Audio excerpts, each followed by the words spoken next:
In today's video, I'm going to teach you how to build an n8n workflow to create a Zoom meeting with a manual trigger. By the end, you'll know exactly how to kick off a workflow on demand and automatically create a Zoom meeting without ever opening the Zoom app. We'll start with the manual trigger.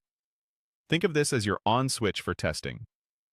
In the n8n editor, this trigger lets you run the workflow immediately by clicking Execute Workflow. It's perfect when you're building or debugging because you stay in full control of when the workflow runs, and you can repeat the run as many times as you need.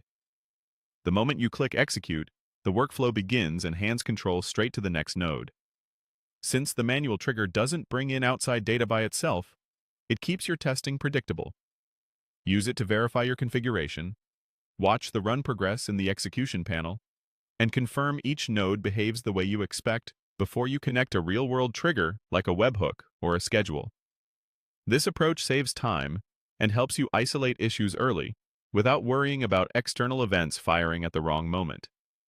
Next, we move to the Zoom node, which handles all interaction with Zoom.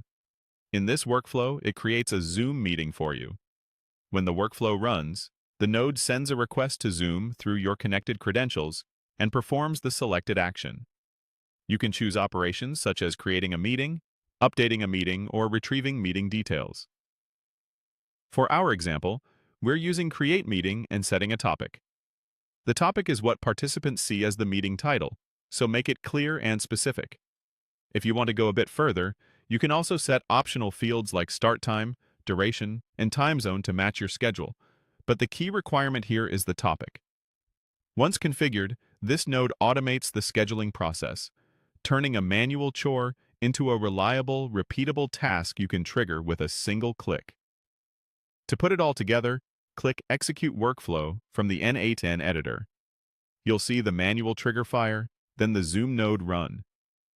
When it's successful, the Zoom node output will include the meeting information returned by Zoom, confirming that the meeting was created.